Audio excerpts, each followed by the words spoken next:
Today's reading comes from John chapter 4. It's the discourse that Jesus has with the Samaritan woman at the well. And in today's worship, we're going to use an abridged version of what happens between verses 4 and 42. Jesus came by himself to Jacob's well in the town of Sychar. He was tired and sat down about noon. A Samaritan woman came to draw some water, and Jesus said to her, "Can I have a drink?" "You're a Jew and I'm a Samaritan. How can you ask me for a drink?" she said. "If only you knew what God gives and who is asking you for a drink, you would ask him and he would give you life-giving water and you would never be thirsty again." "Sir," the woman said, "could I have some of that water?" Jesus said, "Go and call your husband and then come back." "I don't have a husband," she replied. "That's right," said Jesus. "You've had 5, and the one you're with now isn't your husband." She replied, "I see that you're a prophet. I know that when the Messiah comes, he'll tell us everything." And Jesus replied, "I am he. I who am talking to you now."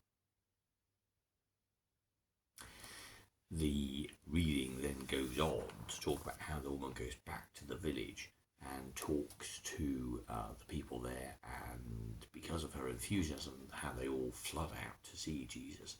He spends several days with them, and they end up professing to her, the people in the village, that they believe in Jesus as the Messiah because they've met him and talked with him and seen him.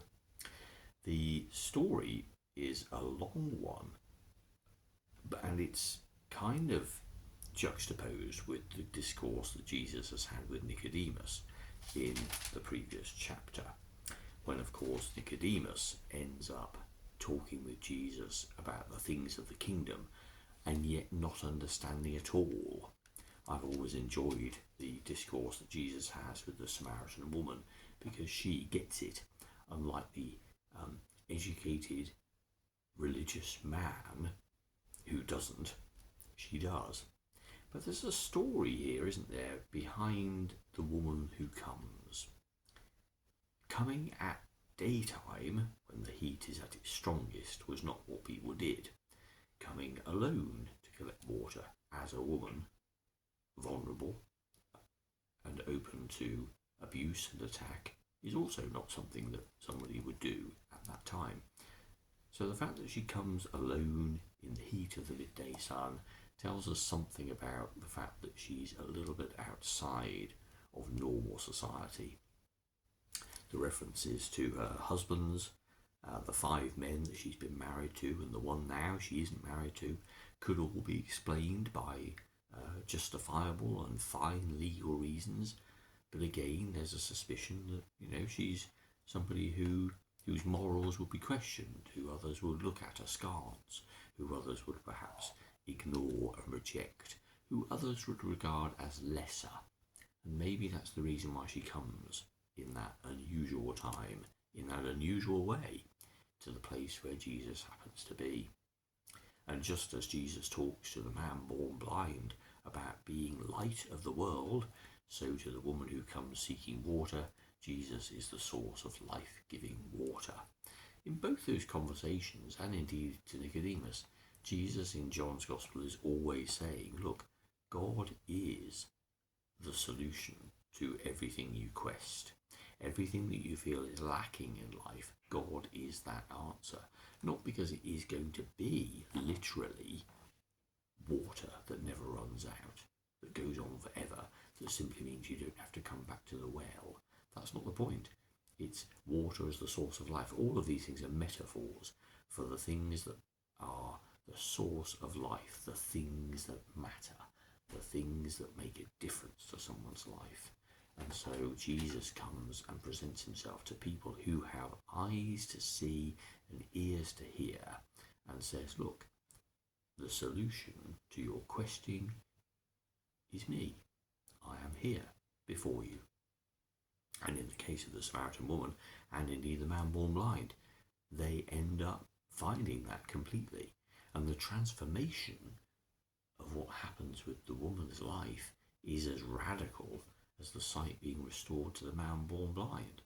For let's assume, on the outskirts of her society, ostracized by people in the village, regarded as lesser, she goes back, and her sheer enthusiasm and passion and conviction about the man she's just met makes them listen, to the point where they leave what they're doing and come out and see. And this isn't leave what they're doing as a pastime, this is leave what they're doing to stay alive, to farm, to make, to create, to build, to do the things that give protection and shelter and health and wealth. They leave those things and they come out and spend several days with Jesus, and they themselves meet with him and end up believing. There's other things which we haven't even mentioned, but which are really powerful. That the woman is a Samaritan, so talking to a Jew, as is made plain in the reading, if you look at it, is also a huge, huge thing. The encounter was never meant to happen, but it did, and it resulted in someone seeing God in the person of Jesus. And for me, what that means, the big takeaway, is that an encounter with Jesus is an encounter with God, and that an encounter with God is transformative, completely and utterly life-changing. Thoughts then about water or sight or anything else become slightly irrelevant because you've met with the living God. And if that's happened in your life, then regardless of whether you still need to go and get water or whether you have dodgy eyes, life is as it's meant to be. Life in all its fullness in that moment. For to encounter sheer joy and beauty and glory and love is a transformative, foundational, glorious experience.